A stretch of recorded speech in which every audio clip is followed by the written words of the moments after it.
Well, hello everybody. My name is Sylvain Rochon. I am the Paradise Engineer, and I'm here to tell you about something that I've been thinking about for a while, and I just wrote an article about it. I've been following, in particular, the Congresswoman from out of New York. Of course, I'm Canadian, so forgive me if I make mistakes in who is doing what, but her name is Alexandria Ocasio-Cortez. She is now a congresswoman. I believe she's about 26 years old, full of piss and vinegar. I like it. And she has a lot of ideas that are very progressive, including socialist democracy, something that we have to a certain extent a lot more in Canada, where wealth is redistributed in a fair way through free healthcare, through a less expensive up to being free education system, and lots of different programs. But it is not like China. It's a socialist democracy. We're okay, I think. I don't think Americans complain too much about the Canadian political or economic system. It's fairly competitive, and it's all robust and all as well. But what she's talking about, it kind of freaks a lot of Americans out, because she does use the word socialism a lot, and she does talk about things like basic income to a certain degree. She talks a lot about the Green New Deal, which is very environmental and very social redistribution of wealth, kind of thinking about the whole population as a whole instead of individuals. And she's been floating the idea fairly quickly after she came to office about taxing the rich with a nominal top-level tax rate of 70% or even more. And a lot of people have been freaking out about that. It's like, well, that's way too high. We can't do that. Well, American dream is broken, and so on and so forth. That's totally out of whack, just based on the history. American history is filled with high tax rates for the rich. Now, let's be clear. This is not about like if you make, let's say, $1 million or $10 million a year, and you are hit with a full-on tax rate of 70% over the whole amount. No, it's more about whatever you earn above, let's say, $10 million. Those amounts are taxed at 70%. So it limits the very rich individuals, those that make huge amounts of dollars every year, from making a lot more. And some of that money goes to the government, so the treasury, and then it's redistributed through to pay some of the debt, to do certain programs like the Green New Deal, and possibly even like free healthcare for all, and so on, because the money has to come from somewhere to go somewhere. It doesn't grow on trees. Now, I think Ms. Ocasio-Cortez is absolutely right in suggesting this. It is very bold, because we've gotten used to fairly low tax rates for the rich, even in those brackets. Ever since Ronald Reagan decreased the tax rates from the 70% for a very rich bracket to about 28% in 1981, I believe. They call it the Tax Reform Act or something similar to that. And people were very happy about it, and so on at the time, because the lingo at that moment is that, well, if you tax less those super rich individuals that are typically the owners of companies and so on, well, they'll take reasonable decisions for the rest of the people, and so that'll create new jobs, and that's going to create a new impetus of wealth for the middle class. Because in the 80s, you remember, there was a bit of a depression as well, and that was his solution. What's interesting is that historically, to resolve the biggest problem we've had as far as depression is concerned in the state, the Great Depression between 1929 and 1939, the solution was the very reverse of that. Let me explain. And there are some graphs. I'm going to show you one right now. It shows the tax rate, how it fluctuated over the last 100 years. Now, what you don't see before this, and before, I believe it's 1913, 1914, so it's right before the First World War, the top tax rate was a very low 7% or maybe 9. Anyway, very, very low, less than 10%. So the richest man in the country was never taxed more than 7 or 9%.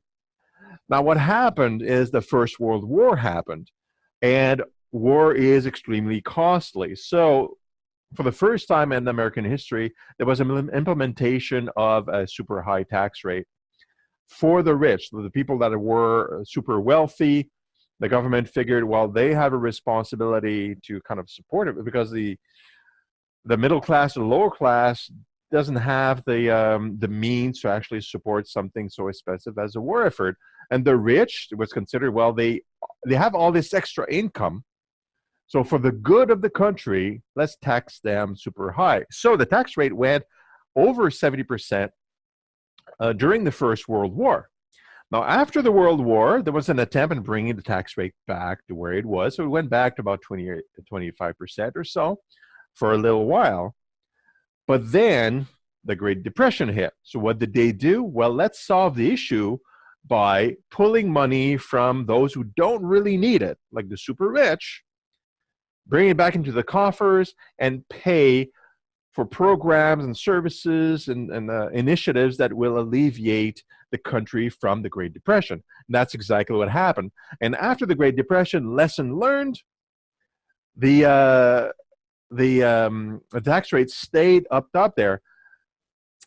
And there's also a little thing called the World War II. So that also very costly. So the tax rates for the rich stayed in that range, and even more. It went up to 94%, in fact, for a little while during the Second World War, because again, war is brutal and very costly.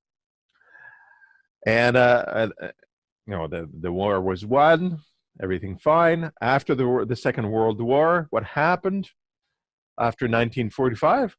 Well, nothing super critical. There was still the Cold War, of course. But ultimately, there was no crisis happening, but the tax rates were kept super high for the rich, I mean. And there was probably one of the best situations or conditions for the middle class in America between 1950 and the 70s, up until 1980 or so, where there was the Reagan came into power, and things kind of changed. During those 30-odd years, most families had only one breadwinner, nice house, 2 cars on average. Most families had no debt, 0. And there was plenty of money to go around to buy different things. It was very high. Consumerism was super high. And there was an idea of actually like just throwing stuff away and buying new stuff. There was so much money to go around for most people. It was great. And the rich were still taxed really high. And then Reagan did his reform, brought the tax rates for the rich super low. And then something interesting happened. Now, this is not the only thing that happened. It's complicated. But the tax rate went down to, it stabilized after Reagan to somewhere between 40 and 50% generally up until today, in general sense. But what happened starting in the 80s, and this is not because of the recession of the 80s, this is a combination factor, but part of it is the rich were able to, the super rich were able to keep most of their money, to accrue that money. Now, money, again, doesn't grow on trees. If the rich keep most of their money, they reinvest, and they keep getting wealthier, that means less money for everybody else. There's just such a certain amount of resources and money in a country, in a nation. Now, what happens is that the share of wealth went from the labor class to the rich. Now, I'm showing a couple of graphs here that demonstrate this, that before the 80s, it was very stable. It was some fluctuations. And then the labor class actually started getting hit severely. And the share of money that they kept in their pocket versus the rich kept going down. To this day, it's still going down to a point where now 1% of the top 1% of the wealthy own more than the bottom 90% of the rest of the population. That's pretty significant. That's a distribution of wealth that is unfair. And of course, a low tax rate for the super wealthy enables the unfair distribution of wealth. They get to just keep more, reinvest more into their own ventures instead of having to push it back into the public coffers for redistribution for those programs for everybody else. So now, what's going on is that most of the money just keeps going to the top, and that means less money for the Treasury to redistribute it to everybody else in all sorts of programs, including potentially healthcare for all and so on. So that's why I was laughing when Donald Trump, talked about the same kind of tax program using the same language as Ronald Reagan recently in 2018, because this is the reverse of what should be happening.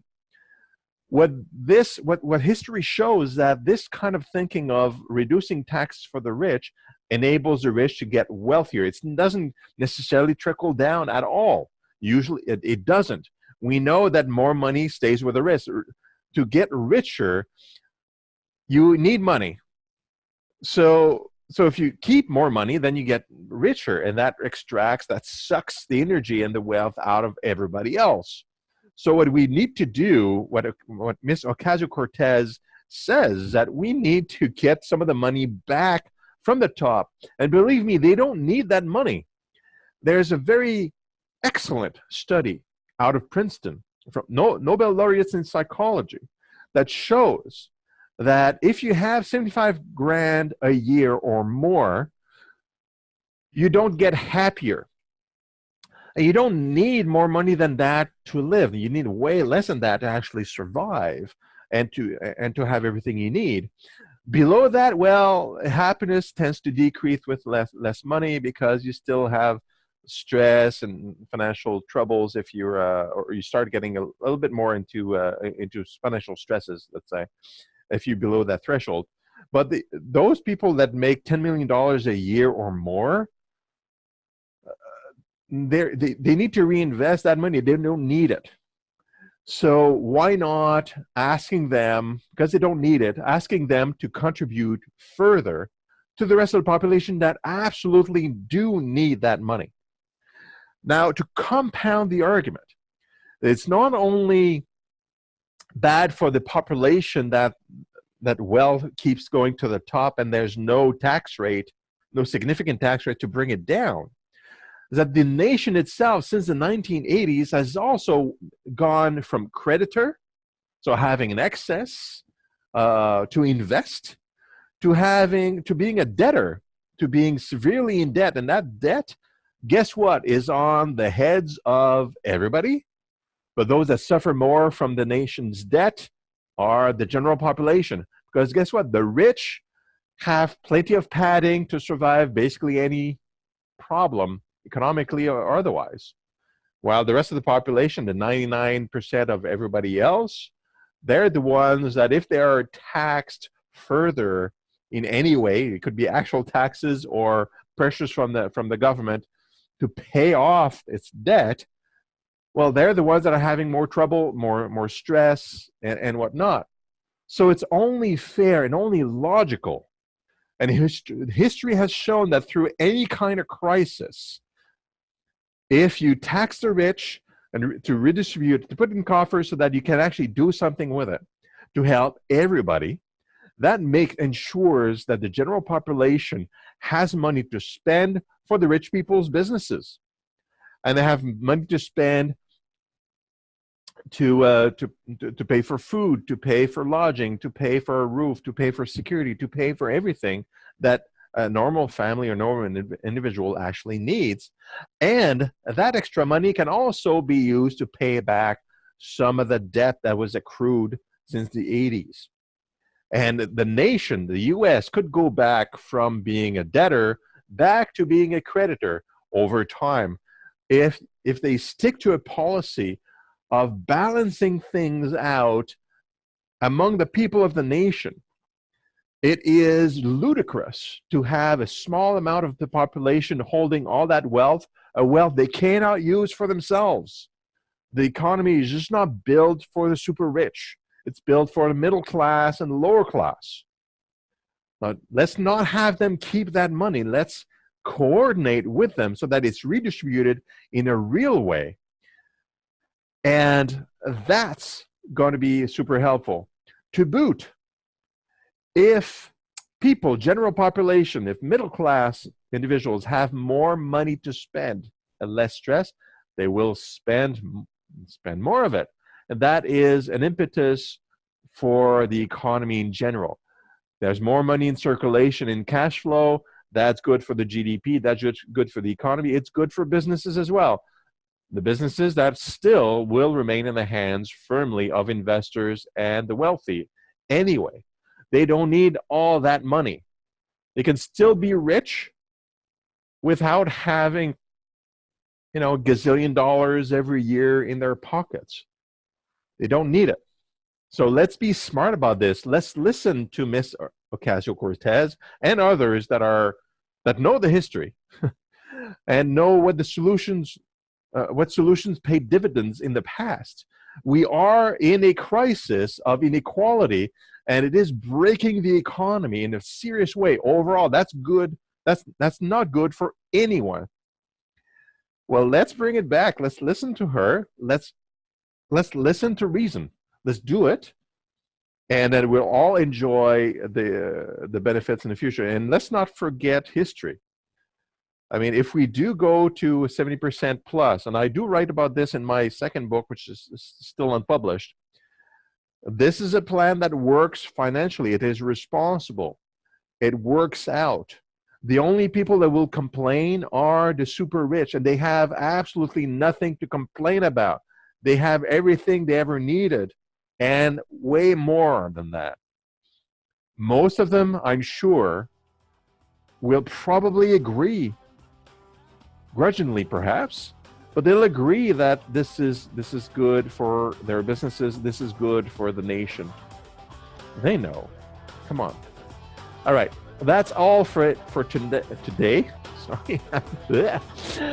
I hope you're going to join me next time. I will have some interviews soon, and with some very interesting individuals. I hope you're going to enjoy them. But I will have some further thoughts about the future fairly quickly. I'm inspired.